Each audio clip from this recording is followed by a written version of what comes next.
এবং গুরুত্বপূর্ণ important questions এই তিনটি প্রশ্ন অত্যন্ত গুরুত্বপূর্ণ। এক নাম্বার প্রশ্ন হলো ছিলাম কোথায়, বলেন এক নাম্বার প্রশ্ন কি? দুই নাম্বার প্রশ্ন হলো যাব কোথায়, বলেন দুই নাম্বার প্রশ্ন কি? যাব কোথায়। তিন নাম্বার প্রশ্ন হলো কেন এলাম, বলেন তিন নাম্বার প্রশ্ন কি? কেন এলাম।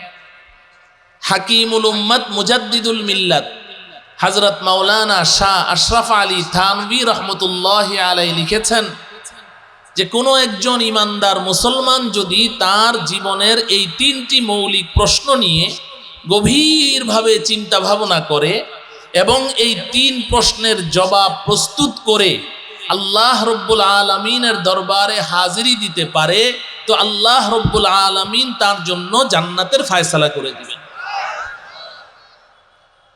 অতএব আসুন আমরাও আমাদের জীবনের এই মৌলিক তিনটি প্রশ্নের জবাব নিয়ে কিছুটা মুযাকারা করি, কিছুটা আলোচনা করি। আল্লাহ রব্বুল আলামিন আমাদের সকলকে অত্যন্ত মনোযোগ সহকারে কথাগুলো শোনার তৌফিক দান করুন। আমার প্রিয় ভাইয়েরা, আমরা কমবেশি সবাই জানি যে আল্লাহ রব্বুল আলামিন সর্বপ্রথম আমাদের প্রতিটি মানুষের রূহ এবং আত্মাকে সৃষ্টি করেছে। আমাদের প্রতিটি মানুষের রূহ এবং আত্মাকে সৃষ্টি করে আল্লাহ রব্বুল আলামিন প্রথমে একটি জগতে আমাদেরকে রেখেছিলেন। এই জগৎটির নাম আলমে আরওয়াহ তথা রূহ জগৎ, আত্মার জগৎ। আমি আপনি আমরা সবাই একসাথে একত্রে, যারা গত হয়ে গেছেন এবং যারা ভবিষ্যতে আসবেন, সব মানুষ সবাই আমরা একসাথে একত্রে ওই রূহ জগতে, আত্মার জগতে একসাথে বসবাস করেছি। ওটা ছিল আমার আপনার জীবনের সর্বপ্রথম জগৎ। ওখান থেকে আমাদের সফর আরম্ভ হয়েছে, ওখান থেকে যাত্রা শুরু হয়েছে।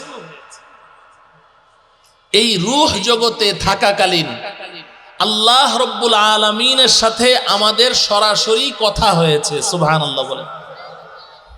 কোরআনে কারীমের সূরাতুল আ'রাফে আল্লাহ রব্বুল আলামিন পরিষ্কার বলেছেন, وَإِذْ أَخَذَ رَبُّكَ مِنْ بَنِي آدَمَ مِنْ ظُهُورِهِمْ ذُرِّيَّتَهُمْ وَأَشْهَدَهُمْ عَلَى أَنفُسِهِمْ أَلَسْتُ بِرَبِّكُمْ قَالُوا بَلَى।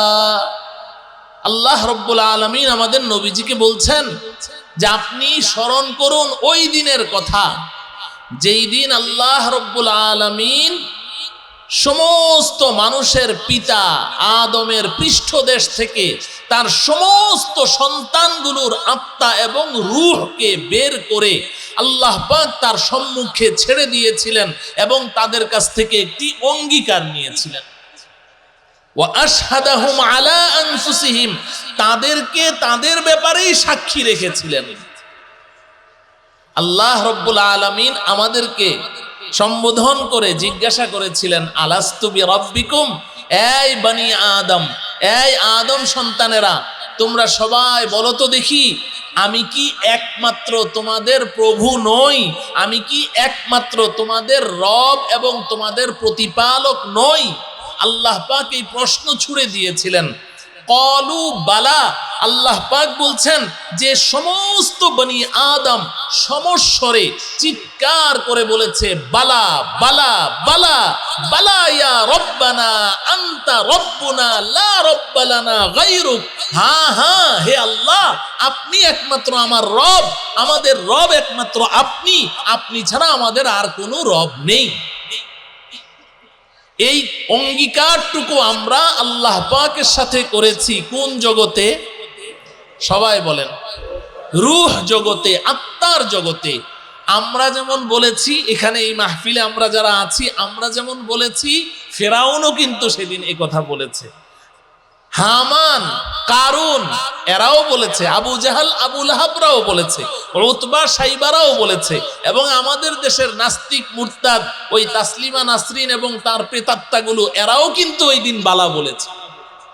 ওরাও বালা বলেছে, সবাই বলেছে।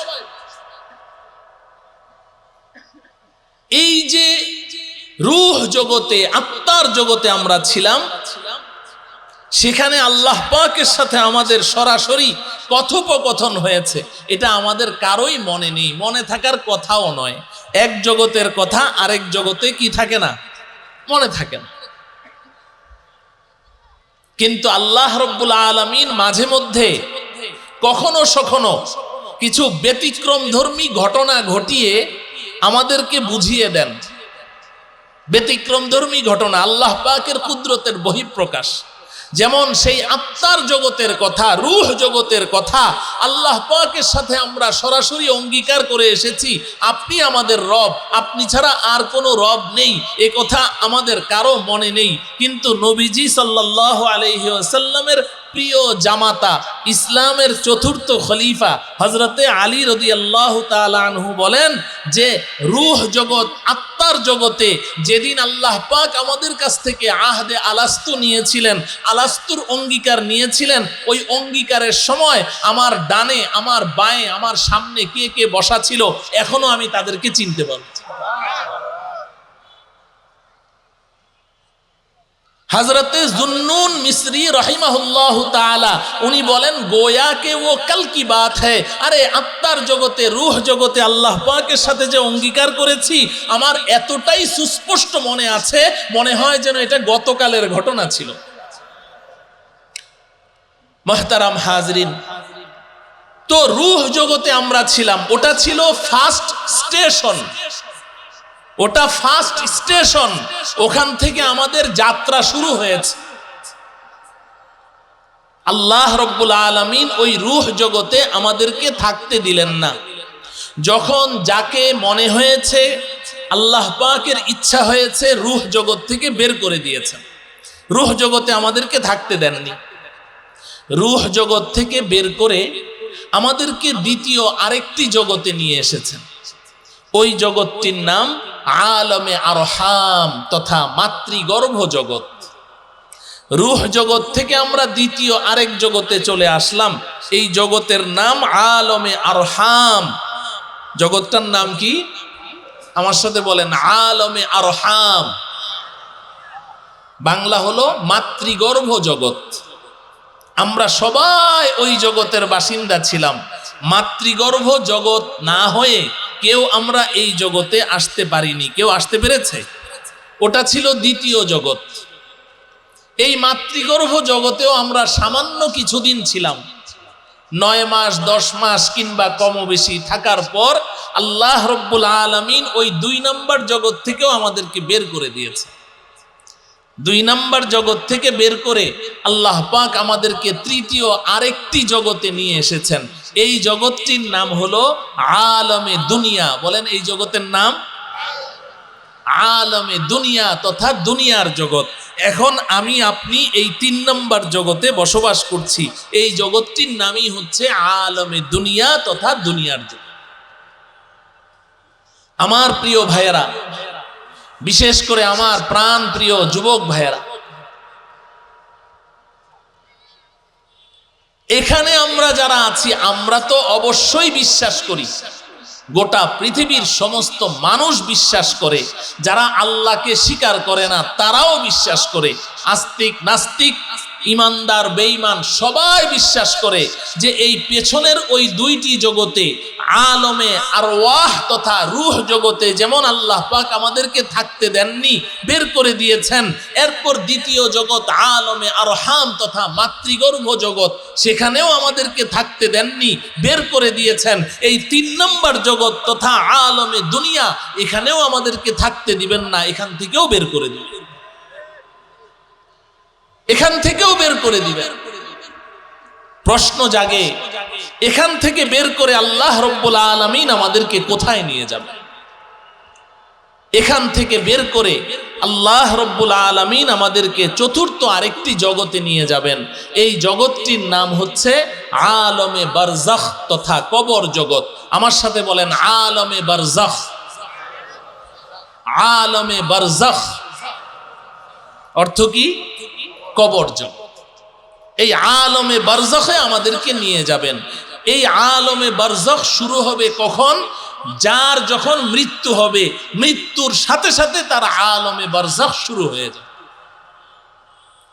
আলমে বারজাখের অর্থ এই নয় যে মাটি 3.5 হাত মাটি গর্ত করে 3.5 হাত মাটির নিচে আমাকে দাফন করবে আর ওই ঘরটা হচ্ছে আমার আলমে বারজাখ। না, আলমে বারজাখ একটা সময়ের নাম।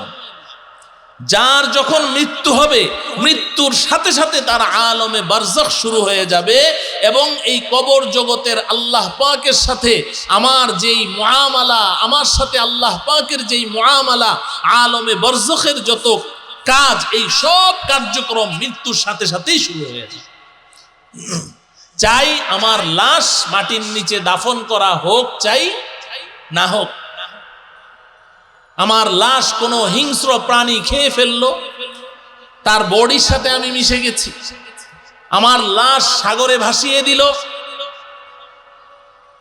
কিংবা পুড়ে ছাই কয়লা হয়ে গেল, যাই হোক না কেন, মৃত্যুর সাথে সাথেই প্রতিটি মানুষের আলমে বারজাখ শুরু হয়ে গেছে। এটা হলো চতুর্থ জগৎ। এই আলমে বারজাখ তথা কবর জগৎ, এটাই আমাদের শেষ ঠিকানা নয়। অনেকেই গজল গায় যে কবর আমার শেষ ঠিকানা। কবর শেষ ঠিকানা কে বলেছে? আমাদের গন্তব্যস্থল আরো অনেক দূরে। কবর আমাদের শেষ ঠিকানা নয়। এই আলমে বারজাখেও আল্লাহ রব্বুল আলামিন আমাদেরকে চিরদিন রাখবেন না। একদিন ওই আলমে বারজাখ থেকেও আমাদেরকে বের করে দিবেন। সেই দিনটি কবে?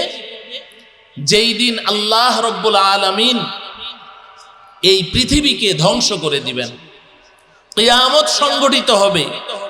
আল্লাহ পাকের নির্দেশে হযরতে ইসরাফিল আলাইহিস সালাম সিংহায় ফুঁক দিবেন। ওই দিন আল্লাহ পাকের নির্দেশে মাটির নিচ থেকে সমস্ত কবরগুলো বিদীর্ণ হয়ে যাবে। ওয়াইদাল কুবুরু বু'থিরাত, আল্লাহ পাক বলছেন কবরগুলো সব বিদীর্ণ হয়ে মাটির নিচ থেকে সমস্ত লাশগুলো উঠে চলে আসবে, জিন্দা হয়ে উঠে চলে আসবে। সমস্ত মানুষ উঠে সব একদিকে দৌড়াতে থাকবে, সব একদিকে দৌড়াতে থাকবে। দৌড়াতে দৌড়াতে একটা বিশাল ময়দানে গিয়ে সমস্ত মানুষ একত্রিত হয়ে যাবে। বাবা আদম আলাইহিস সালাম থেকে নিয়ে পৃথিবীতে আগমনকৃত আগত সর্বশেষ মানুষটি, যেই মানুষটি সর্বশেষ দুনিয়াতে এসেছে, সর্বশেষ তার মৃত্যু হয়েছে, এই সমস্ত মানুষগুলো একসাথে একত্রে একটা খোলা ময়দানে গিয়ে জমা হয়ে যাবে। শুরু হয়ে যাবে পঞ্চম জগৎ। ওই জগৎটির নাম হলো আলমে মাহশার তথা হাসর জগৎ। হাসর জগৎ, মুহতারাম হাজরিন, এই হাসর জগৎ এটা হলো পঞ্চম জগৎ। আমার প্রিয় ভাইরা, আমি খুব সংক্ষেপে কথাগুলো বলছি।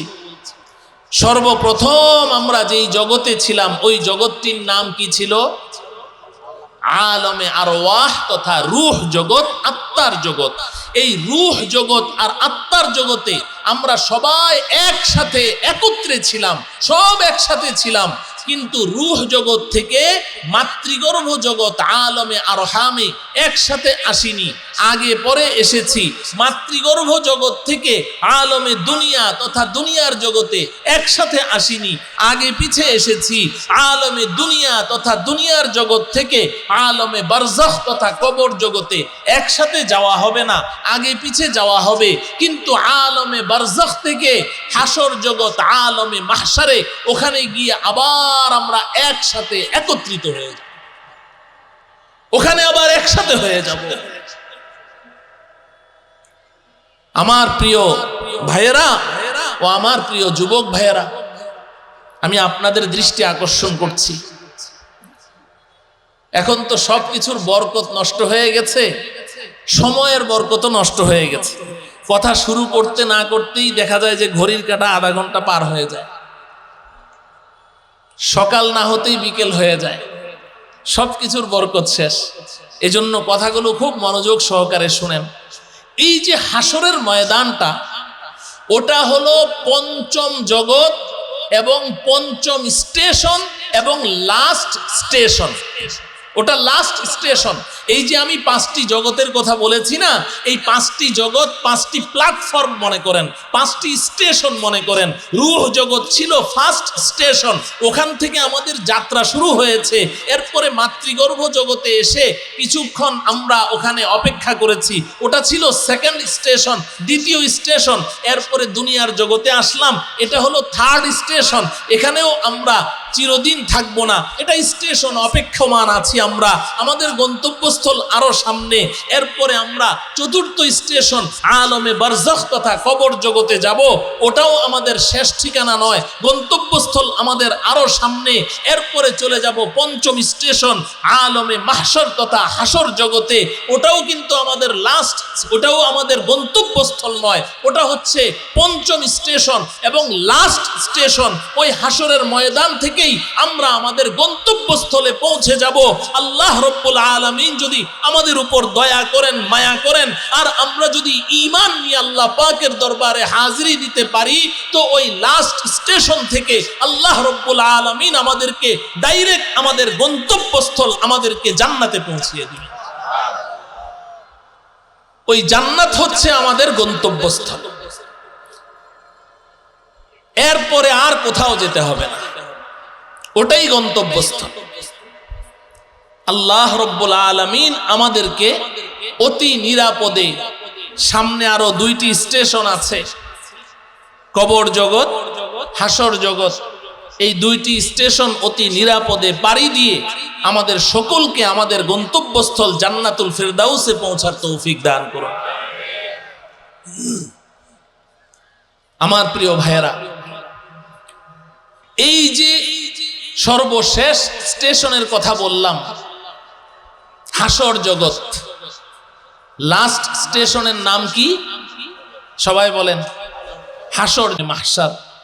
এই হাসর জগৎটা হবে অত্যন্ত ভয়ঙ্কর, অত্যন্ত ভয়ঙ্কর, যন্ত্রণাদায়ক, বেদনাদায়ক, অনেক ভয়াবহ হবে ওটার চিত্র। হাসরের ময়দানের ভয়াবহতা, হাসর জগতের যন্ত্রণা এবং বেদনার কথা পৃথিবীর কেউ কোনোদিন কল্পনাও করতে পারবে না। ভাষায় বর্ণনা করা তো অনেক দূরের কথা, কেউ কোনোদিন কল্পনাও করতে পারবে না। হাসরের ময়দানটা এত ভয়ঙ্কর হবে, এত যন্ত্রণাদায়ক হবে। একটি হাদিসে নবীজি সাল্লাল্লাহু আলাইহি ওয়াসাল্লাম বলছেন যে হাসরের ময়দানে নারী পুরুষ সব একসাথে উঠবে,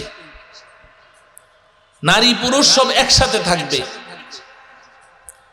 এরপর নবীজি বলছেন কারো গায়ে কোনো কাপড় চোপড় থাকবে না, সব বিবস্ত্র অবস্থায় উঠবে, পায়ে জুতা থাকবে না, গায়ে কাপড় থাকবে না, নারী পুরুষ সব একসাথে থাকবে। নবীজির এই কথা শোনা মাত্র আম্মাজান হযরতে আয়েশা সিদ্দিকা রাদিয়াল্লাহু তাআলা আনহা ভয়ে লজ্জায় থরথর করে কাঁপতে শুরু করলেন। ইয়া রাসূলুল্লাহ, আপনি কি বলছেন এই কথা? নারী পুরুষ সব একসাথে থাকবে? হ্যাঁ আয়েশা, সব একসাথে থাকবে। কারো গায়ে কাপড় চোপড় থাকবে না, না কারো গায়ে কাপড় চোপড় থাকবে না, সব বিবস্ত্র অবস্থায় থাকবে। ইয়া রাসূলুল্লাহ, কি ভয়ের কথা, কি লজ্জার কথা! একজন কি আরেকজনের দিকে তাকাবে না? নবীজি সাল্লাল্লাহু আলাইহি ওয়াসাল্লাম বলছেন, না রে আয়েশা, না, হাসরের ময়দান তো এতটা ভয়ঙ্কর হবে, এতটা যন্ত্রণাদায়ক হবে, প্রতিটা মানুষ যন্ত্রণায় এমন ভাবে কাতরাতে থাকবে, প্রত্যেকেই নিজেকে নিয়েই তো ব্যস্ত থাকবে, কারো দিকে তাকানোর চিন্তাও তো কেউ করতে পারবে না, কেউ কারো দিকে তাকানোর চিন্তাও করতে পারবে না। আমার প্রিয় ভাইয়েরা, এই হাসরের ময়দান সম্পর্কে নবীজি সাল্লাল্লাহু আলাইহি ওয়াসাল্লাম ক্ষণে ক্ষণে আমাদেরকে তামবিহ করেছেন, সতর্ক করেছেন। একটি হাদিসে এসেছে নবীজি সাল্লাল্লাহু আলাইহি সাল্লাম বলেন, হাসরের ময়দানের ভয়াবহতাটা বুঝাতে গিয়ে নবীজি বলছেন যে আমরা তো হাসরের ময়দানে তো সমস্ত বনি আদম থাকবে, আর এই যে সূর্যটা দেখতে পাচ্ছ, ও আমার প্রিয় যুবক ভাইয়েরা, তোমরা তো জেনারেল শিক্ষিত, বিজ্ঞান পড়ো, বিজ্ঞান কি বলে, এই যে সূর্যটা এটা আমাদের এই জমিন থেকে কত উপরে আছে বলেন, কত উপরে আছে? 9,30,00,000 মাইল উপরে আছে। সুবহানাল্লাহ বলেন, কত উপরে আছে? 9 কোটি। একটু কল্পনা করেন, শুধু মুখে বলে ফেলেন না, 9,30,00,000 মাইল উপরে এই সূর্য আছে। এই সূর্যের তাপ আমি আপনি সহ্য করতে পারি না। এক এক সময় সূর্যের তাপ এত বেশি পড়ে যে আমাদের মধ্যে অনেকেই সহ্য করতে না পেরে তারা স্ট্রোক করে ওখানেই তাদের জীবন শেষ হয়ে যায়। আমি একবার পত্রিকায় পড়েছিলাম যে কোনো একটা এলাকায় সূর্যের তাপ এত বেশি পড়েছিল যে সূর্যের তাপে গাড়ির লুকিং গ্লাসগুলো মোমের মতো গলে গলে জমিনে পড়ে গেছে। অথচ এই সূর্যটা আছে কত উপরে বলেন বলেন? 9,30,00,000 মাইল উপরে। এত উপরের সূর্যের তাপ আমার আপনার বরদাস্ত হয় না। সেই সূর্যটাকে হাসরের দিন আল্লাহ রব্বুল আলামিন বলবেন, সূর্য তুই নিচে নেমে আয়। সূর্য কার হুকুমে চলে? আল্লাহ পাক হুকুম করবেন, নিচে নেমে আসো, নিচে নেমে আসো। সূর্য নিচে নামতে থাকবে, নামতে নামতে নামতে নামতে নামতে নামতে আমার আপনার প্রতিটা মানুষের মাথার 1 হাত উপরে চলে আসবে। এবার একটু কল্পনা করুন তো, এই সূর্যের তাপে মানুষের অবস্থা কি হবে? সবগুলো মানুষ এই সূর্যের তাপের নিচে থাকবে। নবীজি সাল্লাল্লাহু আলাইহি ওয়াসাল্লাম ইরশাদ করেন, এই সূর্যের তাপে মানুষের মাথার ভেতরের মগজগুলো উতরানো ভাতের মতো টকবক করে উতরাতে থাকবে। শরীর থেকে দুর্গন্ধময় রক্ত ঝরতে থাকবে, পুজ ঝরতে থাকবে, ঘাম ঝরবে। প্রথমে তো ঘাম ঝরবে, ঘাম ঝরতে ঝরতে এরপরে এক পর্যায়ে রক্ত আর পুজ ঝরতে থাকবে। এই দুর্গন্ধময় রক্ত, পুজ আর ঘামের সাগর বয়ে যাবে। এই সাগরের মধ্যে এই গুনাহগার মানুষগুলো হাবুডুবু খেতে থাকবে। প্রত্যেকেই নিজ নিজ গুনাহ সমপরিমাণ অনুযায়ী ওই পানির মধ্যে তারা থাকবে। ওই দুর্গন্ধময় ঘাম, রক্ত আর পুজের মধ্যে কেউ হাঁটু, কেউ কোমর পর্যন্ত, কেউ বুক পর্যন্ত, কেউ বা ওই রক্ত, পুজ আর ঘামের এই দুর্গন্ধময় সাগরে ডুবতে থাকবে, আর ওগুলো গিলতে থাকবে আর বমি করতে থাকবে। মাথা উঠাবে তো উপরে সূর্য। নবীজি সাল্লাল্লাহু আলাইহি ওয়াসাল্লাম এই কথা বলেছেন।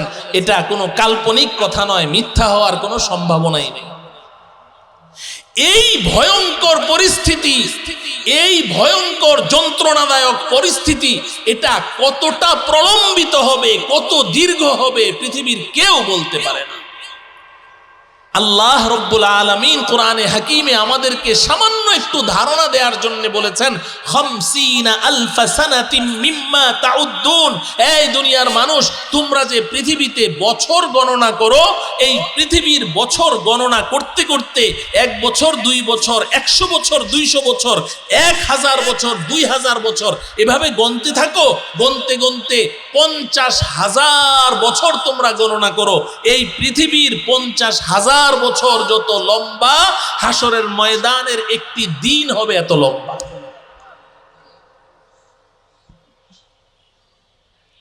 এমন এক পরিস্থিতি বিরাজ করবে, মাথার উপরে সূর্য আর নিচে রক্তপুজ আর ঘামের দুর্গন্ধময় এই সাগর। একটু কল্পনা করুন, এই পরিস্থিতি এইভাবে চলতে থাকবে। আল্লাহ রব্বুল আলামিন ওই দিন এমন এক মুড নিয়ে থাকবেন। আল্লাহ পাকের 99টি নাম আপনারা জানেন, গুণবাচক নাম। আল্লাহ পাকের গুণবাচক নাম, এক এক নামের এক এক অর্থ আমরা জানি। রহমান, রহিম, সবসময় আমরা বিসমিল্লাহির রহমানির রহিম। এখানে আল্লাহ পাকের 2টি গুণবাচক নাম, রহমান এবং রহিম।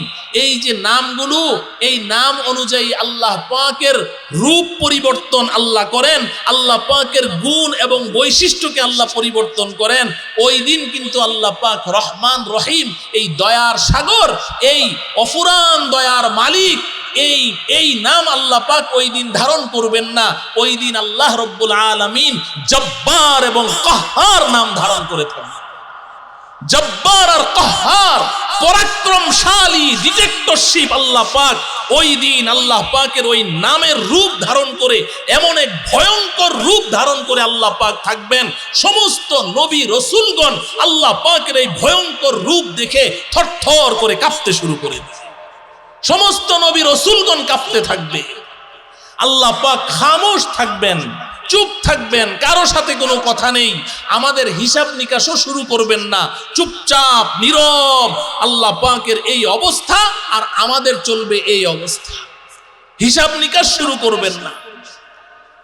নবী রাসূলগণ সব ভয়ে থরথর করে কাঁপতে থাকবে। আপনারা শুধু শুনেন, নফসি নফসি করতে থাকবে নবী রাসূলগণ। হায় আজকে আমার কি হবে, হায় আজকে আমার কি হবে, হায় আজকে আমার কি হবে, এইভাবে চলতে থাকবে। নবীজি সাল্লাল্লাহু আলাইহি ওয়াসাল্লামের ইরশাদ করেন, এই পরিস্থিতি যখন চলতে থাকবে, কেউ কোনো কথা বলছে না, আল্লাহ পাকও কোনো কথা বলছেন না, নবী রাসূলগণ কোনো কথা বলছেন না, আর মাথার উপরে সূর্য, মানুষগুলো অস্থির হয়ে যাবে যে কিছুই তো হচ্ছে না। এরপর সামনে কি, সামনে কি, হিসাব নিকাশ শুরু হয় না কেন? হিসাব নিকাশ শুরু হইলে তো এরপরে রেজাল্ট একটা হবে, কিছুই তো হচ্ছে না, সব অস্থির হয়ে যাবে। নবীজি বলেন, আমরা সব একসাথে পরামর্শ করে এরপরে সিদ্ধান্ত নিব, চলো আমরা আমাদের আব্বাজান হযরতে আদম আলাইহিস সালামের কাছে যাই। আমরা সবাই পরামর্শ করে, মশওয়ারা করে আমরা আমাদের আব্বাজান হযরতে আদম আলাইহিস সালামের কাছে যাব। গিয়ে বলবো, আব্বাজান আপনি না আমাদের পিতা, আমরা না আপনার সন্তান। আমরা সন্তান হয়ে আমাদের এই করুণ পরিস্থিতি আপনি দেখতে পাচ্ছেন, আপনি একটু আল্লাহকে বলেন না হিসাব নিকাশটা শুরু করতে, হিসাবটা হয়ে যাক, তারপরে তো একটা ফলাফল হবে, হয় জান্নাত না হয় জাহান্নাম, একটা কিছু তো হবে। আল্লাহ তো কিছুই বলছেন না, আব্বাজান আপনি একটু আল্লাহকে সুপারিশ করেন না যেন হিসাবটা শুরু করে। আমাদের বাবা আদম আলাইহিস সালাম বলবে, না রে, আমার পক্ষে আজকে আল্লাহ পাকের সামনে গিয়ে দাঁড়ানো সম্ভব নয়। আল্লাহ পাক এখন যেই অবস্থায় আছেন, যেই আকৃতিতে আছেন, যেই রূপে আল্লাহ পাক আবির্ভূত হয়েছেন, আল্লাহ পাকের সামনে গিয়ে দাঁড়ানো আমার পক্ষে সম্ভব নয়। আমার বড় ভয় হয়, না জানি উল্টা আমাকেই ধরে বসেন যে তুমি সুপারিশ করতে এসেছো, তুমি জান্নাতে ওই ফলটা কেন খেয়েছিলে, তখন আমার কি হবে? আমার দ্বারা সম্ভব না। তোমরা এক কাজ করো, আল্লাহ পাকের একজন প্রিয় পয়গম্বর হযরতে নূহ আলাইহিস সালাম আছেন, যাও তার কাছে যাও, তিনি তোমাদের জন্য কিছু একটা করতে পারবেন। আমরা দৌড়ে যাব হযরতে নূহ আলাইহিস সালামের কাছে। নূহ আলাইহিস সালাম এমনটি জবাব দিবেন, দিয়ে বলবেন, আমার পক্ষে সম্ভব না, আমার পক্ষে সম্ভব না, আমার ভয় হচ্ছে, আমি তোমাদের জন্য সুপারিশ করতে গেলে না জানি উল্টা আমাকেই ধরে বসেন যে তুমি নৌকায়, তোমার জাহাজে তোমার অবাধ্য সন্তান কেনানকে সেদিন কেন ডেকেছিলে, কেন ডেকেছিলে? আমি কি জবাব দিব? তোমরা এক কাজ করো, আল্লাহ পাকের প্রিয় পয়গম্বর হযরতে ইব্রাহিম খলিলুল্লাহ আলাইহিস সালামের কাছে যাও। ও আমার প্রিয় ভাইয়েরা, আমরা দৌড়ে যাব হযরতে ইব্রাহিম খলিলুল্লাহ আলাইহিস সালামের কাছে। তিনিও একই জবাব দিবেন, তিনি পাঠিয়ে দিবেন হযরতে মূসা আলাইহিস সালামের কাছে। যাব মূসা আলাইহিস সালামের কাছে, তিনি পাঠিয়ে দিবেন হযরতে ঈসা রূহুল্লাহর কাছে। আমরা দৌড়ে যাব হযরতে ঈসা রূহুল্লাহর কাছে। হযরতে ঈসা আলাইহিস সালাম বলবেন, আমার পক্ষে সম্ভব নয়, তোমরা এক কাজ করো, আখেরি পয়গম্বর সাইয়্যিদুল মুরসালিন হযরত মুহাম্মদ মুস্তাফা সাল্লাল্লাহু আলাইহি ওয়াসাল্লামের কাছে যাও। আমি দৃঢ়ভাবে আশাবাদী তিনি কিছু একটা করতে পারবেন। ও আমার প্রিয় ভাইয়েরা, নবীজি সাল্লাল্লাহু আলাইহি ওয়াসাল্লামের ইরশাদ করেন, আমরা তখন দৌড়ে যাব নবীজি সাল্লাল্লাহু আলাইহি ওয়াসাল্লামের কাছে। নবীজি সাল্লাল্লাহু আলাইহি ওয়াসাল্লাম বলবেন, হা আনা লিযালিক, হা আনা লিযালিক, হ্যাঁ হ্যাঁ এতক্ষণে জায়গা মতো এসেছো, আজকে তো আমি এটার অথরিটি একমাত্র রাখি, আমি তো এটার একমাত্র অথরিটি রাখি, আমি যাচ্ছি আল্লাহ পাকের কাছে সুপারিশ করতে, তোমরা অপেক্ষা করো। নবীজি সাল্লাল্লাহু আলাইহি ওয়াসাল্লাম গিয়ে আল্লাহ পাকের আরশের নিচে সেজদায় লুটিয়ে পড়বেন। আর নবীজি বলেন, আমি সেজদায় যাওয়ার পরে আল্লাহ রাব্বুল আলামিন আমার অন্তরে এমন এমন কিছু প্রশংসা বাক্য আমাকে শিখিয়ে দিবেন যে আমি দুনিয়াতে আল্লাহর এমন প্রশংসা জীবনেও কোনোদিন করিনি, করতে জানিও নি।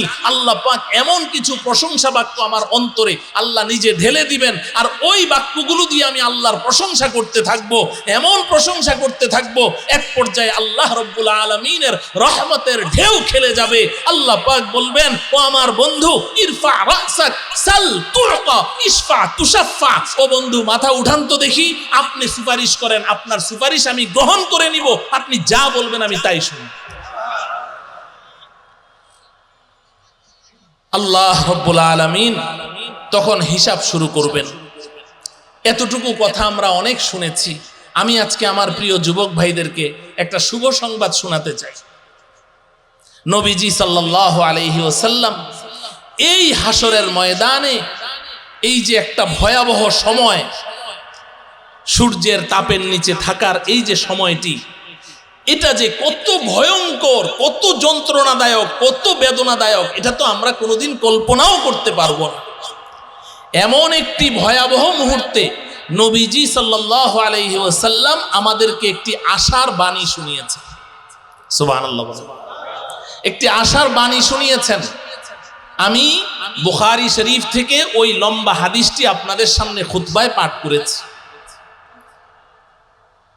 আমার পরবর্তীতে আপনাদের প্রিয় বক্তা হযরত মাওলানা নজরুল ইসলাম কাসিমি দামাত বারাকাতুহুম, উনি আস্তে আস্তে আমি হাদিসটির একটু অনুবাদ করে যতটুকু বুঝাতে পারি, বিশেষ করে আমার যুবক ভাইদেরকে আমি যেই শুভ সংবাদটা দিতে চাই।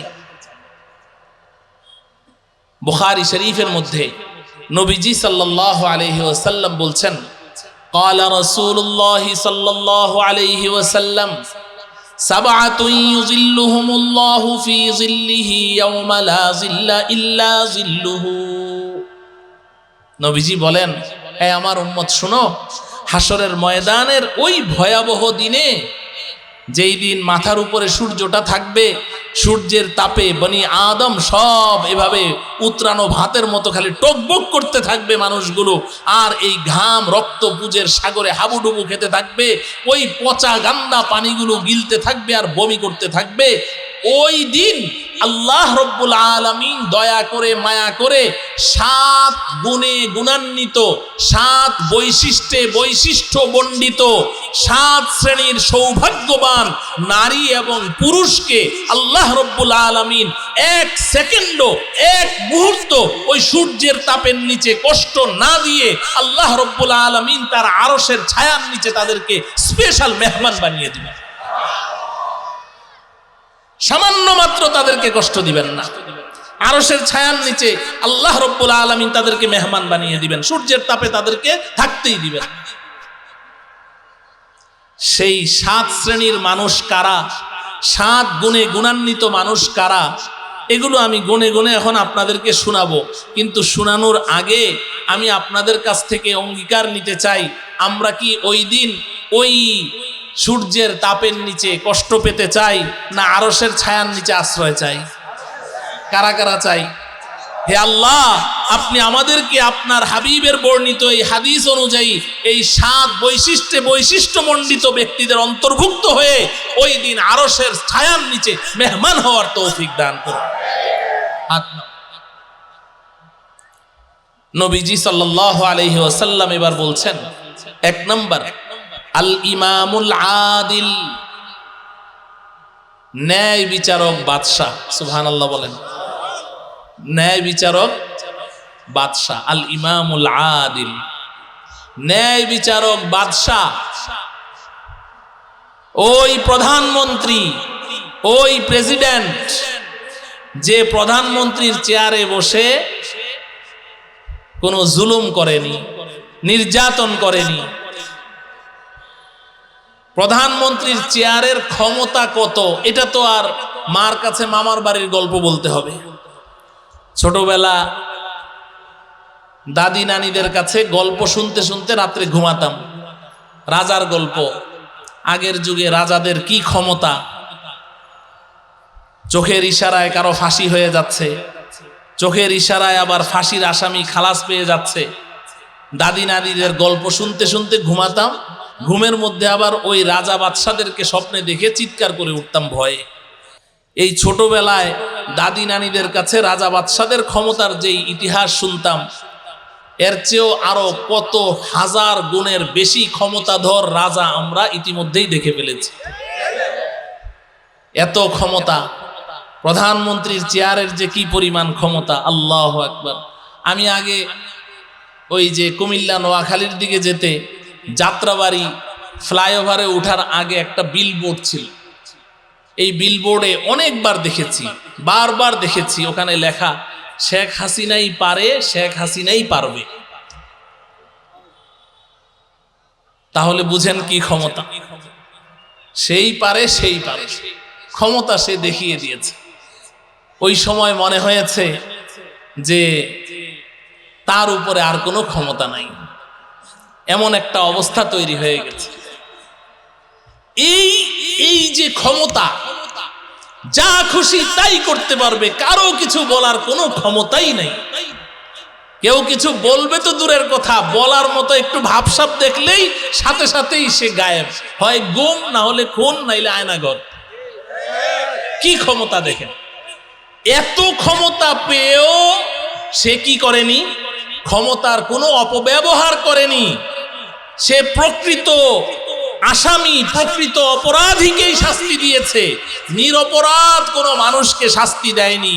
আর শাস্তি দিতে গিয়ে নিজের দল আর বিরোধী দলের মধ্যে কোনো পার্থক্য করেনি।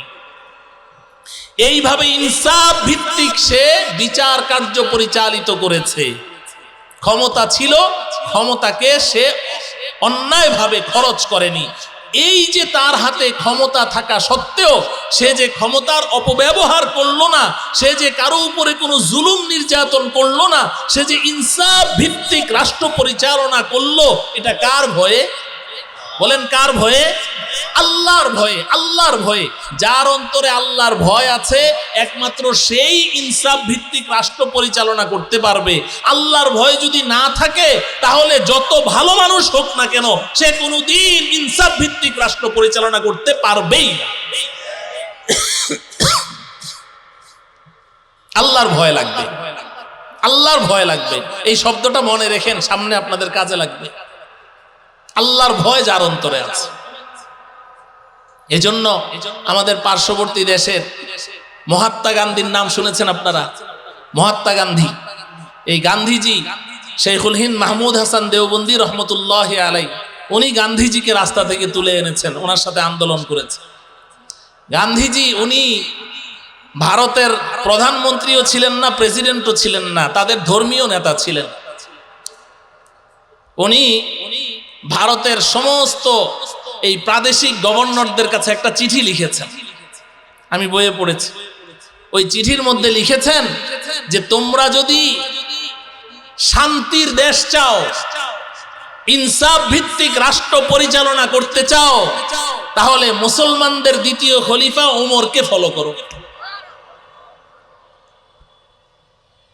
তো এই যে রাষ্ট্রপ্রধান হয়ে, প্রধানমন্ত্রী হয়ে, প্রেসিডেন্ট হয়ে সে যে কোনো জুলুম করলো না, নির্যাতন করলো না, ইনসাফ ভিত্তিক রাষ্ট্র পরিচালনা করলো আল্লাহর ভয়ে, আল্লাহ রাব্বুল আলামিন তাকে কি দিয়ে পুরস্কৃত করবেন? এই মানুষটা যদি ঈমান নিয়ে আল্লাহর দুয়ারে যেতে পারে। কি নিয়ে? কি নিয়ে? ঈমান নিয়ে যেতে হবে, এটা শর্ত। ঈমান নিয়ে যদি আল্লাহর দরবারে যেতে পারে তো আল্লাহ রাব্বুল আলামিন পুরস্কার স্বরূপ এক মুহূর্ত তাকে সূর্যের তাপের নিচে কষ্ট না দিয়ে সরাসরি তাকে আরশের ছায়ার নিচে মেহমান বানিয়ে রেখে দিবে। আল্লাহ রাব্বুল আলামিন বর্তমান দুনিয়ার সমস্ত রাজা বাদশাদেরকে এই কথাটি বুঝার এবং বিশ্বাস করার তৌফিক দান করুন। 2 নম্বর নবীজি বলছেন, আমার যুবক ভাইয়েরা আপনাদের দৃষ্টি আকর্ষণ করছি, 2 নম্বর নবীজি বলছেন ওয়াশাবুন নাশাআ ফি ইবাদাতি রাব্বিহি। শাবুন শব্দের অর্থ যুবক। শাবুন শব্দের অর্থ কি? 2 নম্বরে নবীজি যুবকের কথা বলছেন। সুবহানাল্লাহ বলেন, আবার বলেন সুবহানাল্লাহ। 2 নম্বরে কার কথা বলছেন? যুবক। যুবক। ওয়াশাবুন নাশাআ ফি ইবাদাতি রাব্বিহি, নবীজি বলেন 2 নম্বর সৌভাগ্যবান ওই যুবক যে তার যৌবনকালটা আল্লাহ পাকের ইবাদত বন্দেগীতে কাটিয়ে দিয়েছে। সুবহানাল্লাহ। 2 নম্বরে নবীজি যুবকের কথা বলেছে। এজন্য আমি বারবার যুবক ভাইদেরকে ডাকছি, খুব ভালো করে বুঝেন আমার প্রিয় যুবক ভাইয়েরা, 7 শ্রেণীর মানুষের মধ্যে দ্বিতীয় নম্বরে নবীজি কোনো আলেমকে ডাকেননি, কোনো আল্লাহর ওলিকে ডাকেননি, কোনো মুজাহিদের কথা বলেননি। 2 নম্বরে বলেছেন কার কথা? যুবকের কথা। যুবকের কথা খুব ভালো করে বুঝেন, এটাকে অবহেলা করেন না। নবীজি বলছেন 2 নম্বরে ওই যুবক, ওই সৌভাগ্যবান যুবক যে তার যৌবনটাকে অপবিত্র করেনি, যৌবনটাকে কলুষিত হতে দেয়নি, যৌবনটাকে গান্দা হতে দেয়নি, কোনো পাপের সাথে যৌবনকে মিশতে দেয়নি, যৌবনকালটাকে সে পবিত্র রেখেছে এবং আল্লাহর ইবাদতে যৌবনটাকে কাটিয়ে দিয়েছে। আল্লাহ রব্বুল আলামিন ওই যুবককেও হাসরের ময়দানে সূর্যের তাপের নিচে সামান্য কোনো কষ্ট না দিয়ে সোজা আরশের ছায়ার নিচে নিয়ে বসিয়ে দিবেন। আমার প্রিয় যুবক ভাইয়েরা, এখানে একটা প্রশ্ন জাগে। প্রশ্ন হলো, একজন মানুষের জীবনে যদি সে হায়াত পায় 3টি স্তর পার করতে হয়। 1 নম্বর হলো বাল্যকাল, 2 নম্বর যৌবনকাল, 3 নম্বর বৃদ্ধকাল। নবীজি সাল্লাল্লাহু আলাইহি ওয়াসাল্লাম কিন্তু বাল্যকালের কথা বলেননি, বৃদ্ধকালের কথাও বলেননি, বালকদের কথাও বলেননি, বুড়োদের কথাও বলেননি। বলেছেন মাঝখানে যৌবনকালের কথা, যুবকদের কথা। প্রশ্ন জাগে কেন? এই কথাটা একটু বুঝেন। নবীজি বাল্যকালের কথা এই জন্য বলেননি, বাল্যকাল খেলাধুলায় কেটে যায়, হাসতে হাসতে কেটে যায়। বাল্যকালে গুনাহ এবং পাপের মজা বুঝে আসেন। গুনাহ এবং পাপের মজা বুঝার যোগ্যতাও বাল্যকালে থাকে না। পাপ কি জিনিস এটা বুঝে না। তাই বলে কি বালকরা গুনাহ করে না? করে, অন্যের দেখা দেখি করে, বড়দেরকে দেখে দেখে। বড়রা যেদিকে চালায় ওরা ওদিকে চলে। এখন তো বর্তমান সময়ে এই বালকদেরকেই খুব ব্যবহার করা হচ্ছে। কিছু দুষ্ট লোক সমাজের বড় ভাইয়েরা, এরা এই যে কিশোর গ্যাং, আপনাদের এই অঞ্চলে তো বেশি শুনি আমরা, এই কিশোর গ্যাং, এরা নিজেদের বুদ্ধিতে চলে না, এদেরকে কিছু শয়তান পর্দার আড়াল থেকে পরিচালিত করে। এরা পাপের মজা বুঝে না, এরা গুনাহের মজা বুঝে না, এরা ন্যায় অন্যায় বুঝে না, এদেরকে পরিচালিত করে। তো বাল্যকাল তো গুনার মজা বুঝে না, হাসতে খেলতে সময় চলে যায়।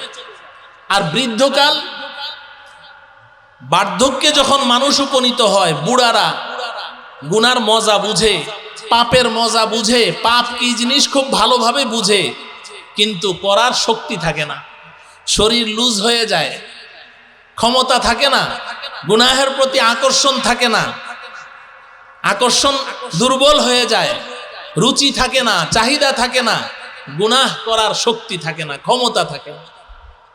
মাঝখানে রয়ে গেল যৌবনকাল। ও আমার প্রিয় যুবক ভাই, এই যৌবনকালটা আমার আর তোমার জীবনের সবচাইতে গুরুত্বপূর্ণ, মোস্ট ইম্পর্টেন্ট একটা টাইম। এই সময়টা হচ্ছে আমাদের ফাইনাল এক্সাম। এই যৌবনকালে আল্লাহ রব্বুল আলামিন আমাদেরকে এমন শক্তি দিয়েছেন, আমার জীবনে এই যৌবনে মনে হয় যেন পাহাড় একদিক থেকে ঠেলে আরেক দিকে সরিয়ে ফেলবো, মনে হয় যেন লোহা চিবিয়ে খেয়ে ফেলবো, এমন অদম্য শক্তি যৌবনকালে, যৌবনের উন্মাদনা আল্লাহ দিয়েছেন। পাপ এবং গুনাহ করার শক্তি আর ক্ষমতা আল্লাহ দিয়েছেন। পাপ এবং গুনাহের প্রতি আকর্ষণ, রুচি, চাহিদা আল্লাহ দিয়েছেন।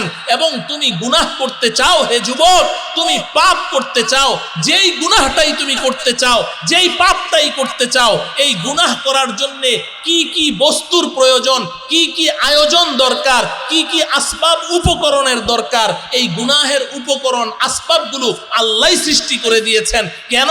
তোমার পরীক্ষা নেয়ার জন্য। পরীক্ষা নেয়ার জন্য তুমি গুনাহ করতে চাও, যেই গুনাহই করতে চাও, ওই গুনাহ করার জন্য কি কি আসবাব উপকরণের দরকার, এগুলো আল্লাহ পাক তোমার সামনে রেখে দিয়েছেন। ও আমার প্রিয় যুবক ভাইয়েরা, ভালো করে শুনো। আমরা যখন ছোট ছিলাম, ওই সময় একটা গুনাহ করতে অনেক পরিকল্পনা করা লাগতো। মাসকে মাস পরিকল্পনা করতে হতো, বুদ্ধি করতে হতো, বন্ধুদেরকে নিয়ে সলা পরামর্শ করতে হতো, কেমনে করবি, কোথায় যাবি, কোন দিকে যাবি, কবে যাবি, টাকা পয়সা কোথায় পাবি, অনেক পরামর্শ। ছোটবেলায় শুনেছি সিনেমা হলের কথা। আল্লাহ রব্বুল আলামিন আমাদেরকে আলহামদুলিল্লাহ এমন পরিবারে পাঠিয়েছেন, দাদা নানা উভয় বংশে আমরা সব মোল্লা মৌলভী, যার কারণে আল্লাহ পাক এগুলো থেকে হেফাজত করেছেন। কিন্তু শুনেছি যে বিশাল বড় টেলিভিশনের মতো একটা বিশাল বড় একটা জিনিস, ওটার মধ্যে মানুষগুলোকে অনেক বড় বড় দেখা যায়, কিন্তু এই সিনেমা হল এটাও প্রত্যেক জেলায় জেলায় ছিল না। কোনো যুবক যদি সিনেমা দেখতে চাইতো তাহলে সফর করে আরেক জেলায় যাওয়া লাগতো। সব জেলায় সিনেমা ছিল না। আবার সিনেমা দেখতে হলে টাকা লাগবে, টাকা পাবে কোথায়? তোমাদের মতো এত টাকা তো আগের যুগে যুবকদের হাতে ছিল না, এর শতভাগের এক ভাগও ছিল না। টাকা কোথায় পাবে? বাবার পকেট থেকে চুরি করতে হবে। বাবার পকেটও এরকম টাকায় ভরা ছিল না। এখন বাবাদের পকেট যেভাবে ভরা হয়। আজকে সকাল 11টার সময় আমার বাসার সামনের ফ্ল্যাটে, একদম আমার বাসার, আমি যেই বিল্ডিংয়ে থাকি আমার সামনের বিল্ডিংয়ের 3 তলা থেকে ডাকাতি হয়েছে আজকে বেলা 11টার সময়। টাকা কত নিয়েছে? 82 লক্ষ টাকা আর 100 ভরি স্বর্ণ। এক বাসা থেকে ডাকাতি হয়েছে 82 লক্ষ টাকা আর কি 100 ভরি স্বর্ণ। আগে তো 100 ভরি স্বর্ণের কথা শুনলে তো মানুষ হার্ট অ্যাটাক করছে। মানুষের মধ্যে গুরবত ছিল, দারিদ্রতা ছিল। টাকা পাবে কোথায় গুনাহ করার জন্যে? মায়ের বালিশের নিচে না কোথায় মা চাউলের ড্রামের ভিতরে কোথায় টাকা রাখে, ওখান থেকে টাকা চুরি করে এরপরে মাসকে মাস প্ল্যান প্রোগ্রাম করে এরপরে কোথাও সফরে গিয়ে এই সিনেমা দেখতে হতো। আবার যদি বাবা যদি জানে, মায়ে যদি জানে, চাচা জেঠা যদি জানে, বড় ভাই যদি জানে, পিঠের চামড়া তুলে ফেলবে। হাজারো ভয় আশঙ্কা, এর ভিতর দিয়ে একটা গুনাহ করতে হতো। ও আমার প্রিয় যুবক ভাইয়েরা, এখন বলো তোমার গুনাহ করতে হলে কোথায় যেতে হয়? কোথাও যেতে হয় না। এই যে তুমি আমার সামনে বসে আছো, এখানে বসেও তুমি পৃথিবীর সবচাইতে জঘন্যতম গুনাহে লিপ্ত হতে পারো। গুনাহ করতে এখন তোমার কোথাও যেতে হচ্ছে না, ঘরে বসে বসে তুমি। আরে আমি একদিন যাচ্ছি মিরপুর 1 নম্বর দিয়ে সোনি সিনেমা হলের সামনে দিয়ে, আমি আরজাবাদ মাদ্রাসায় ছোটবেলায় পড়াশোনা করেছি, এখনো থাকি 1 নম্বরে। আমি ওই সিনেমা হলের সামনে দিয়ে যাই, দেখি যে সিনেমা হলটা নাই। আমি জিজ্ঞাসা করলাম আমার খাদেমকে, কিরে এখানে না একটা সিনেমা হল ছিল, গেল কোথায়? কই যে না হুজুর নাই। আমি বললাম কেন নাই? কই এখন কেউ সিনেমা দেখতে আসে না। আমি বললাম আলহামদুলিল্লাহ, তাহলে তো যুবকরা এখন অনেক ভালো হয়ে গেছে। তো হাসে, হাসিস কেন? কয় যে হুজুর সিনেমা দেখবি কি, সিনেমার চেয়েও আরো জঘন্য জিনিস তো সবার পকেটে পকেটে। এখন আর সিনেমা দেখা লাগে না, সিনেমা দেখতে যায় না। আরে ওই সময় তো এত বাধা পেরিয়ে একটা গুনাহ করতে হতো। হে যুবক, এখন তো তোমার গুনাহ তোমার পকেটে, তোমার হাতে। তুমি বাথরুমে বসে, তুমি ঘরের ভেতরে দরজা বন্ধ করে ওর চেয়েও আরো জঘন্যতম গুনাহে লিপ্ত হচ্ছ। আরে ওই সময় এত বাধা ছিল, এখন তো কোনো বাধা নাই। এখন কি তুমি তোমার বাবা ডিআর আর র্যাব, বিজিবি? আরে আমরা যখন ছোট ছিলাম তখন বাহিনী ছিল 3টা, সেনাবাহিনী আর বিডিআর আর পুলিশ। এই 3 বাহিনী ছাড়া আর কোনো বাহিনী ছিল না। কিন্তু এখন এত ডর্জনে ডর্জনে বাহিনী হয়েছে, নামও বলতে পারবো না। ওই 3 বাহিনী যখন ছিল তখন যুবকরা বেশি গুনাহ করতো না, এখন বেশি গুনাহ করে। কথা বলেন। তাহলে বোঝা গেল কোনো বাহিনীর পক্ষেও সম্ভব নয় যুবকদেরকে গুনাহ থেকে ঠেকানো। তাহলে তোমার বাবা মাও এখন আর তোমার ভয়ের পাত্র নয়, তোমার চাচা জেঠাও তোমার ভয়ের পাত্র নয়, তোমার বড় ভাইও তোমার ভয়ের পাত্র নয়। কেউ তোমাকে বাধা দিতে পারছে না, কোনো বাহিনীও তোমাকে গুনাহ থেকে ঠেকাতে পারছে না। হে যুবক, এখন যদি তুমি গুনাহ থেকে বাঁচতে চাও, তোমাকে গুনাহ থেকে একটি মাত্র বস্তু ঠেকাতে পারে, দ্বিতীয় আর কোনো বস্তু নেই, আর সেটা হলো আল্লাহর ভয়। আল্লাহর ভয় ছাড়া কোনো কিছু তোমাকে গুনাহ থেকে ঠেকাতে পারবে না। ও যুবক, তোমার এই যৌবনে তুমি যে গুনাহ করার অদম্য ইচ্ছা, আগ্রহ, শক্তি, ক্ষমতা সব তোমার আছে। গুনাহ করার সমস্ত আসবাব উপকরণ তোমার সামনে, চাইলেই করতে পারো। এরপরেও যে তুমি গুনাহটা করলে না, আল্লাহর ভয়ে করলে না, আল্লাহ তোমার উপর এত খুশি, এত খুশি, এত খুশি। তুমি হাসরের ময়দানে যাও, আল্লাহ রব্বুল আলামিন নবীজির কথা যদি সত্য হয়, আল্লাহর রাসূল যদি সত্য কথা বলে থাকেন, হাসরের ময়দানে যাও, আল্লাহ রব্বুল আলামিন তোমাকে সূর্যের তাপের নিচে এক মুহূর্ত কষ্ট না দিয়ে তোমাকে আল্লাহর মেহমান বানিয়ে আরশের ছায়ার নিচে তোমাকে আশ্রয় দিয়ে দিবে। ও আমার প্রিয় যুবক ভাই, আমি যখন চিৎকার করে করে তোমাকে এই কথাগুলো বলছি, ঠিক এই মুহূর্তে ইবলিস শয়তান তোমাকে একটা ওয়াসওয়াসা দিবে। আমি যে মুহূর্তে কথাগুলো বলছি এখনই তোমাকে ইবলিস একটা ওয়াসওয়াসা দিবে, বলবে যে আরে এই সমস্ত কথা এগুলা তো হুজুরদের কামই এগুলা বলা, ওনার কথা তো উনি বলবেই। তুই এখন টকবগে যুবক, যৌবনের মজাটা একটু চেখে নে, এরপরে যখন ওনার মতো সাদা দাড়ি হবে, বুড়া হবি, ওই সময় তুই দরবেশ হয়ে যাস, ওই সময় তওবা করে তুই ভালো হয়ে যাস। এখন কিসের এই সমস্ত কথা? এখন তুই টকবগে যুবক, যৌবনের উন্মাদনায় কিছুদিন নেচে নে, গেয়ে নে, কিছুটা মজাটা চেখে নে, এরপরে বুড়া হইলে তুই বুজুর্গ হয়ে যাস। শয়তান তোমাকে এইভাবে ওয়াসওয়াসা দিবে।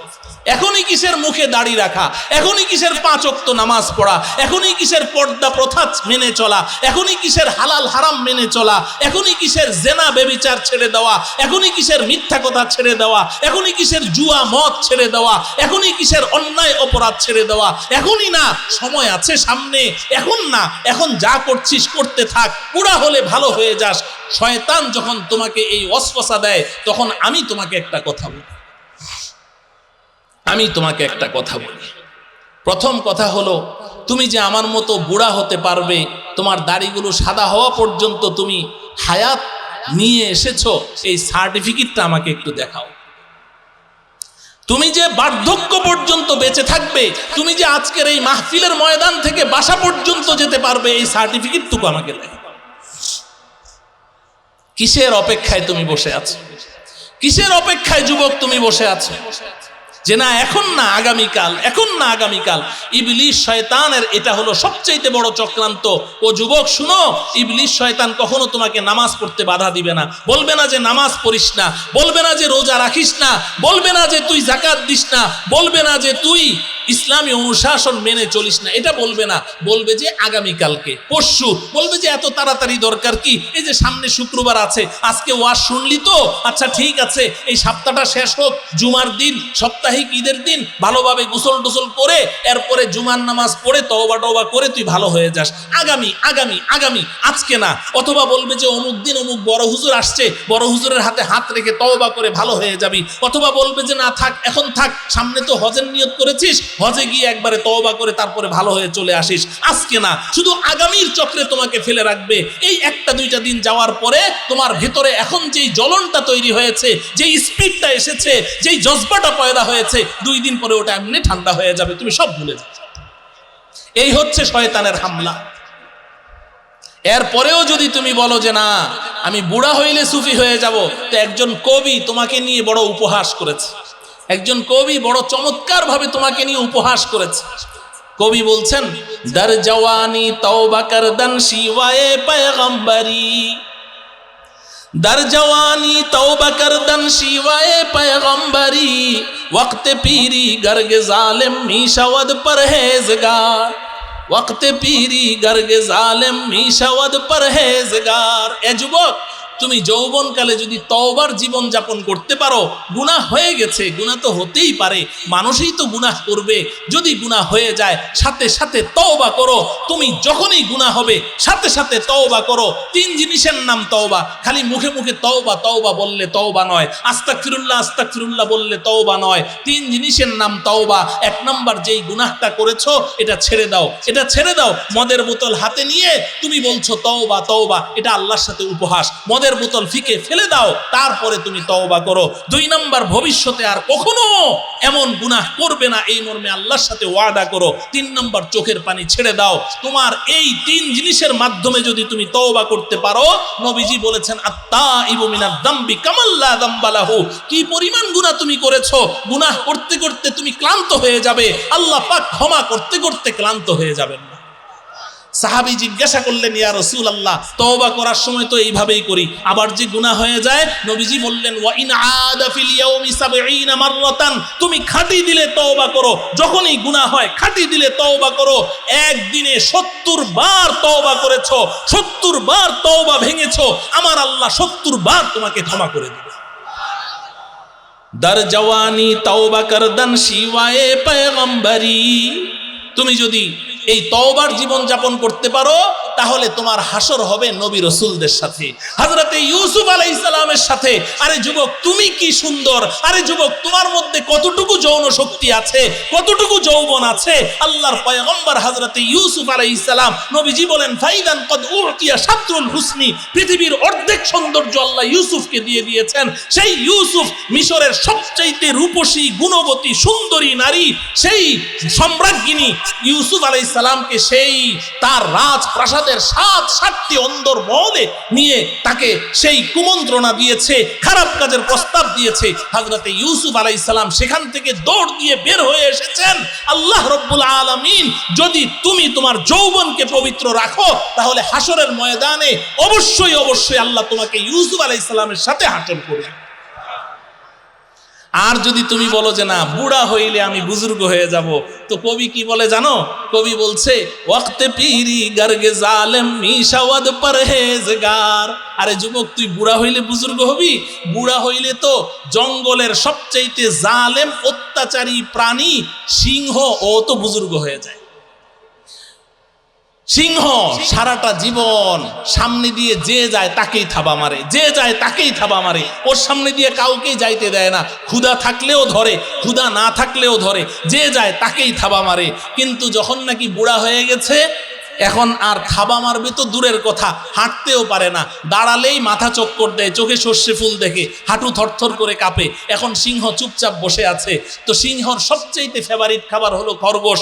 খরগোশ বুঝে ফেলেছে যে বস এখন আর নড়াচড়া করতে পারে না। এখন খরগোশ তো সিংহ দেখলে 10 মাইল দূরে দিয়ে হাঁটতো, আজকে খরগোশ সিংহের নাকের সামনে দিয়ে কোমর দুলিয়ে হাঁটে আর গুনগুনিয়ে গান গায়। পিছন থেকে শিয়াল এসে বলে, মামা কত বড় বেয়াদব, মারেন না একটা থাবা। সিংহ কয়, ভাগিনা জানিস না আমি বুজুর্গ হয়ে গেছি। তুমি কি ওই দিনের অপেক্ষায় আছো যুবক? তুমি কি ওই দিনের অপেক্ষায় আছো যেদিন তোমার নড়াচড়ার শক্তি থাকবে না, লুজ হয়ে যাবে? সেদিন তুমি বলবে আমি বুজুর্গ হয়ে গেছি। ওই বুজুর্গের আল্লাহর কাছে কোনো মূল্যায়ন হবে না। তোমাকে যৌবনকালেই বুজুর্গ হতে হবে, যৌবনকালেই তওবা করতে হবে। আমি এই 2 প্রকারের কথাই বললাম। সময় আমার 10টা পর্যন্ত ছিল, তো আমি কথা এখানেই শেষ করে দিচ্ছি। আর বাকি কথাগুলো হয়তোবা অনেকের মন খারাপ হবে, আমি শুধু অনুবাদ করে দিচ্ছি। বুড়ারা বলবে যে হুজুর তাহলে আমাদের রাস্তা কি বন্ধ হয়ে গেছে? 3 নম্বর নবীজি বলছেন, ওয়ারাজুলুন কলবুহু মুআল্লাকুন ফিল মাসাজিদ, ওই সৌভাগ্যবান ব্যক্তি যার অন্তরটা সব সময় মসজিদের সাথে ঝুলে থাকে। সুবহানাল্লাহ। অন্তর মসজিদের সাথে ঝুলে থাকে। তুমি ডাক্তার, তুমি ইঞ্জিনিয়ার, তুমি প্রফেসর, তুমি একজন কৃষিজীবী, তুমি কর্মজীবী, তুমি ব্যবসায়ী, তুমি তোমার কাজে লিপ্ত আছো, থাকো, কোনো সমস্যা নেই। শুধু কানটা খাড়া করে রাখো কখন মসজিদে আজান দেয়। আজান শোনা মাত্র কাজ সব বন্ধ, দোকানের শাটার বন্ধ, ডাক্তার তোমার প্রেসক্রিপশন লেখা বন্ধ, ইঞ্জিনিয়ার তোমার ড্রয়িং করা বন্ধ, কাজ বন্ধ করে দিয়ে সোজা তুমি মসজিদে চলে যাবে। আবার মসজিদ থেকে নামাজ পড়ে এসে কাজে লেগে যাবে, কানটা খাড়া করে রাখবে মসজিদের সাথে। বাস, যদি এইভাবে তোমার জীবনটা কাটিয়ে দাও, আল্লাহ পাক তোমাকে হাসরের ময়দানে আরশের ছায়ার মেহমান বানিয়ে দিবে। বাস, এই 3টা বলে আমি কথা শেষ করে দিচ্ছি। আল্লাহ রব্বুল আলামিন আমাদেরকে এই 7 শ্রেণীর অন্তর্ভুক্ত হয়ে হাসরের ময়দানে আল্লাহ পাকের আরশের মেহমান হওয়ার তৌফিক দান করুন। বিশেষ করে আমার যুবক ভাইদের প্রতি আমি যে আবেদনটুকু রাখলাম, এখনই সময়, কাল বিলম্ব না করে আজকের এই মাহফিল থেকেই আল্লাহ পাকের ওলি হযরত মাওলানা নজরুল ইসলাম কাসেমী দামাত বারাকাতুহুম তিনি আসবেন, কথা বলবেন, তার হাতে হাত রেখে তওবা করে আমরা এই মজলিস থেকে যাব। আল্লাহ রব্বুল আলামিন উলামায়ে কেরামের আজকের এই মাহফিলকে কবুল করেন। ওয়া সাল্লাল্লাহু তাআলা আলা সাইয়্যিদিনা মুহাম্মদ ওয়া আলা আলিহি ওয়া আসহাবিহি আজমাইন। সকলে একবার মুহাব্বতের সাথে দুরূদ ইব্রাহিমি পড়ি। আল্লাহুম্মা সাল্লি আলা মুহাম্মাদিন ওয়া আলা আলি মুহাম্মাদ কামা সাল্লাইতা আলা ইব্রাহিম ওয়া আলা আলি ইব্রাহিম ইন্নাকা হামিদুম মাজিদ। আল্লাহুম্মা বারিক আলা মুহাম্মাদিন ওয়া আলা আলি মুহাম্মাদ কামা বারাকতা আলা ইব্রাহিম ওয়া আলা আলি ইব্রাহিম ইন্নাকা হামিদুম মাজিদ। 34 নং ওয়ার্ড, রায়ের বাজার, মোহাম্মদপুর, ঢাকা এর ইমাম উলামা পরিষদ এর উদ্যোগে আয়োজিত অধ্যকার দ্বিতীয় বার্ষিক ইসলামী মহাসম্মেলনের সম্মানিত সভাপতি হযরত উলামায়ে কেরাম, আইম্মায়ে মাসাজিদ, খুতাবায়ে ইজম, সামনে উপবিষ্ট আমার প্রাণাধিক প্রিয় লখতে জিগার আজিজ তালেবানে উলুমে নবুয়ত এবং আমার অত্যন্ত শ্রদ্ধাভাজন দিনদার পরহেজগার আল্লাহ প্রেমিক, রসুল প্রেমিক, উলামা প্রেমিক, ধর্মপ্রাণ ভাই ও বন্ধুগণ, পর্দার অন্তরালে আমার মাতৃতুল্য ভগ্নিতুল্য মা ও বোনেরা, এবং খাস করে আমার প্রিয় যুবক ভাইয়েরা, যুবতী বোনেরা,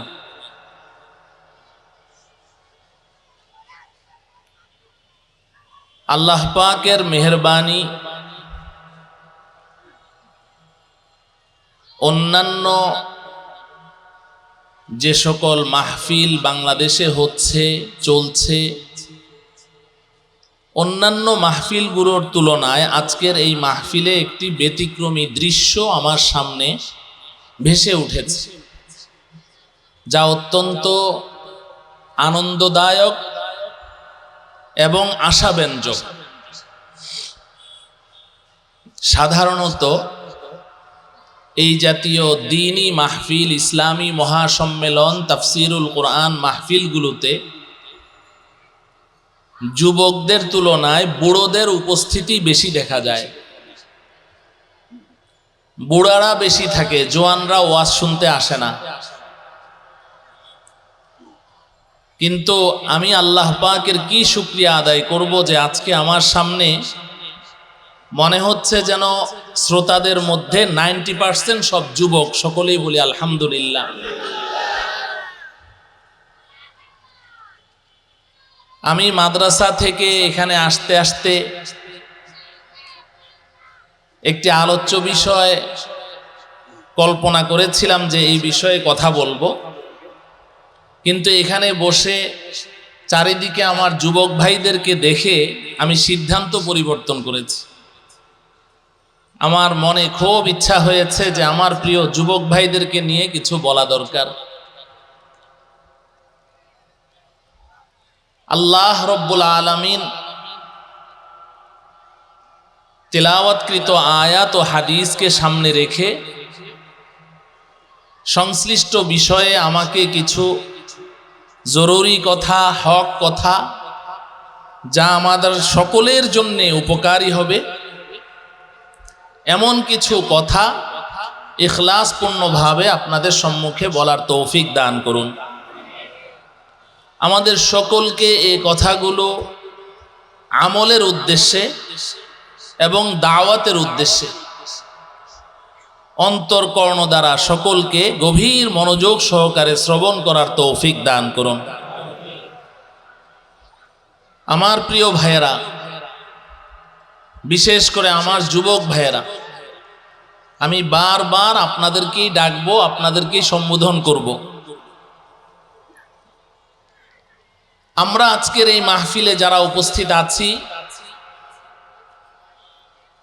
প্রতিটি মানুষ আমরা মনে প্রাণে বিশ্বাস করি ও জানি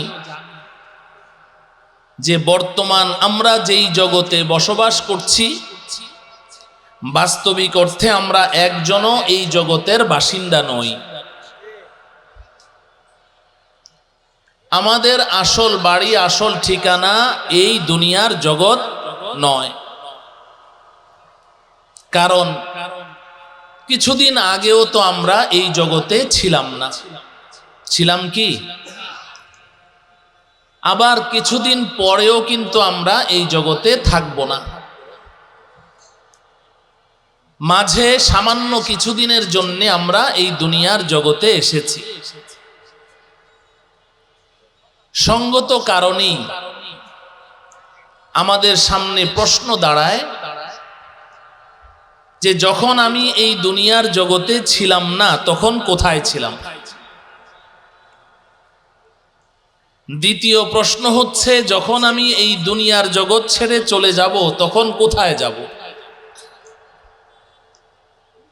3 নম্বর প্রশ্ন হচ্ছে, মাঝে সামান্য কিছুদিনের জন্য আমি এই দুনিয়ার জগতে কেন এসেছি? আমার প্রিয় ভাইয়েরা, বিশেষ করে আমার যুবক ভাইয়েরা, আমি আপনি আমাদের প্রতিটি মানুষের জীবনে মৌলিক